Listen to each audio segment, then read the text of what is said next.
नमस्ते। मेरा नाम ईप्सा।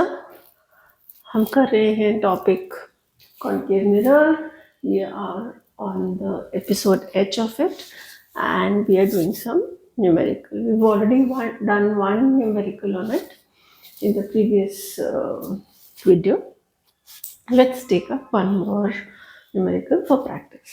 All right, let's start physics, obviously. As we said, do not read the question completely, read in parts, छोटा छोटा parts में, और उसके बारे में लिखते जाओ. Another thing that I want to remind you is, if this is the mirror, this is the x and y axis जो graphs में होती है.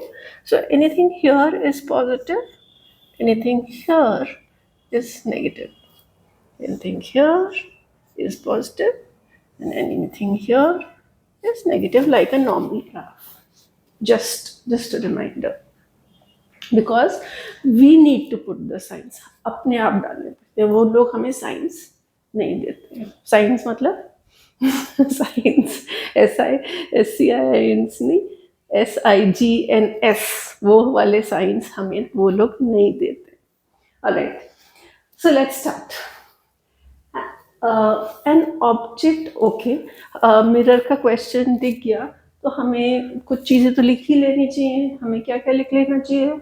हमें लिख लेना चाहिए FUV H1 H2M. रिमेंबर, मैंने बोला था कि क्वेश्चन स्टार्ट होते आप ये चीज़ तो लिख ही लो, और जो जो चीज़ हमें क्वेश्चन देता रहेगा वो हम इसमें फिल इन करते रहेंगे. Okay. An object of height 5 centimetre, यहीं तक पढ़ते हैं. अब इसमें हमें क्या बताया है? Object height, which means H1. ठीक है, हम H1 के आगे 5 सेंटीमीटर लिख देते हैं. पॉजिटिव नेगेटिव, हमको पता है ऑब्जेक्ट हमेशा सीधा ही खड़ा रखता है, हम उल्टा करके ऑब्जेक्ट को नहीं देखते. तो जब सीधा ही रखते हैं, एक्सिस के ऊपर ही रखते हैं ऑब्जेक्ट को, तो उसका साइन हो गया पॉजिटिव. ओके, यहाँ तक हमने पढ़ लिया. Placed in front of a concave mirror. ओ, अब आ गया टाइम कि हम डायग्राम बनाना शुरू करते हैं. एक छोटा सा रफ डायग्राम भी बहुत होता है, बहुत एक्यूरेट की जरूरत नहीं होती. कॉन्केव मिरर बना दिया, यहाँ F बना दिया, यहाँ C बना दिया, चल जाएगा. इतना ही देखते हैं अगर जरूरत पड़ी. In front of a concave mirror forms a virtual image.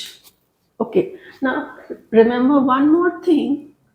This side was called the real side of mirror, and this side was called the virtual side.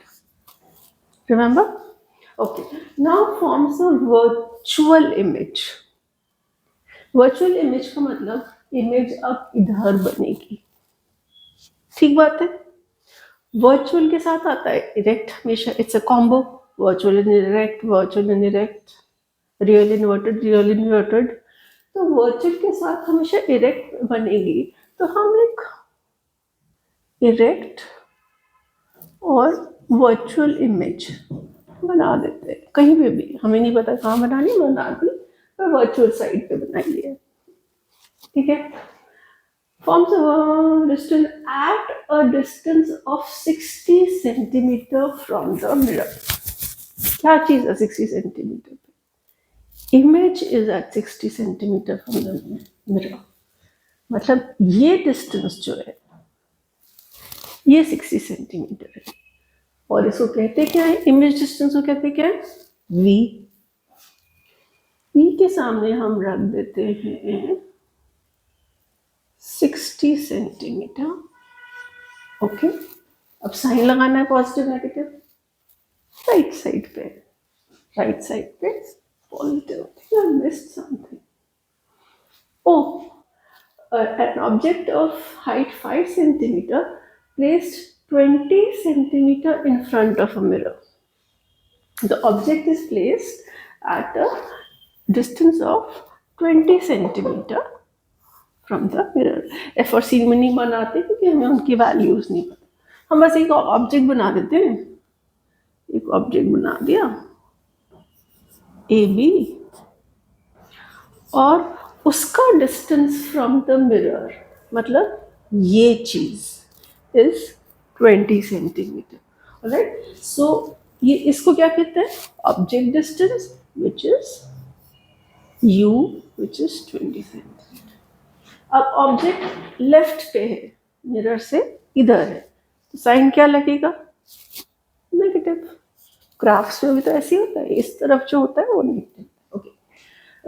यहाँ तक हो गया था distance of 60 centimetre from the. Okay, that's all they have given and now they are telling us to find a few things. ये 3 चीज उन्होंने दी है. First they are asking us what is the focal length. Okay, simple. Focal length का formula लगा देते हैं. वैसे अगर आप सोचो फोकल लेंथ की वैल्यू नेगेटिव आनी चाहिए, पॉजिटिव आनी चाहिए? देखते हैं क्या आती है, पर आनी क्या चाहिए? इसकी फोकल लेंथ इधर होती है ना, नेगेटिव आनी चाहिए. लेट्स चेक आती है कि नहीं. Okay. So 1/f is equal to 1/+60. इसे वैल्यूज डाल रही हूँ यहाँ से देख देख के. प्लस 1/-20.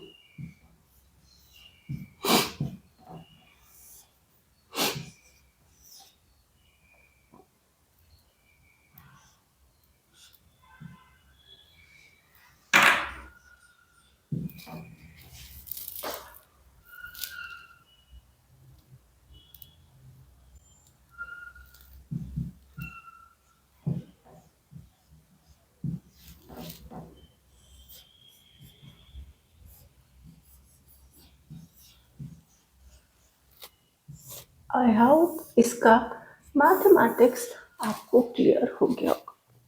ठीक है. सिर्फ वैल्यूज डाली और फ्रैक्शंस को ऐड सब्ट्रैक्ट किए. ठीक है. तो फर्स्ट आंसर आ गया हमारा फोकल लेंथ इज -30. माइनस आनी चाहिए थी, आ रही है. Good. At least we are going right. We know कि नेगेटिव आनी चाहिए थी, नेगेटिव आ गई है, तो इसका मतलब मोस्ट लाइकली हम ठीक चल रहे हैं. Now let's do the second part. Second part में हमें ढूंढना है height of the image. Height of the image मतलब हमें क्या ढूंढना है? ये ढूंढना है. पहले हमें फोकल लेंथ ढूंढनी है. अब हमें ढूंढना है हाइट ऑफ द इमेज, जिसको कहते हैं h2. अब ऐसे ही अंदाजा लगाते हैं. हाइट इसकी जो भी आएगी पॉजिटिव आएगी, नेगेटिव आएगी? सीधी खड़ी है, पॉजिटिव आएगी. और इस केस में हमको पता भी है कि इमेज बड़ी होती है. Image is enlarged. Object 5 centimetre का है, तो ये 5 सेंटीमीटर से ज्यादा आनी चाहिए. इसका मतलब हमें आंसर पहले से कुछ पता है कि जो h2 है, हाइट ऑफ इमेज है, वो पॉजिटिव भी आनी चाहिए क्योंकि सीधी खड़ी है, और बड़ी है इसलिए 5 से टॉलर भी आनी चाहिए. देखते हैं. Let's do the B part. B part में अब कौन सा फॉर्मूला यूज करें? h2 का चाहिए.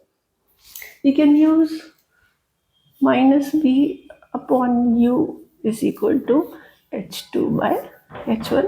रिमेंबर, ये फॉर्मूला था, हमने लास्ट 1-2 एपिसोड्स में किया.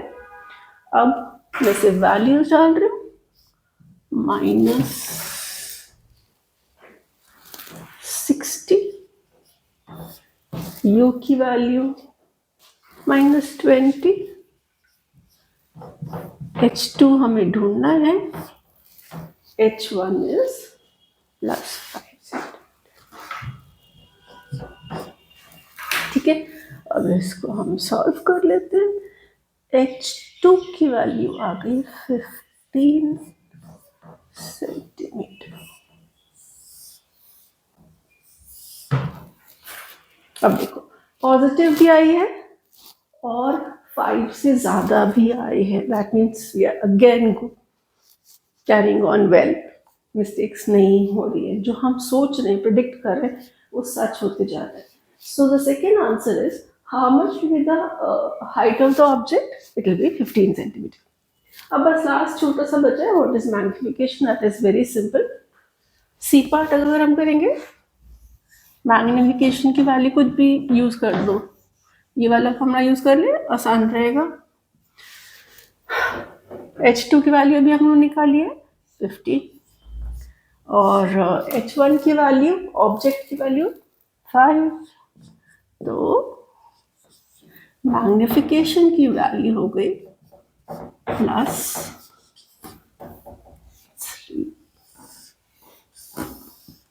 मतलब +3 का मतलब क्या होता है कि image is 3 times bigger than the object.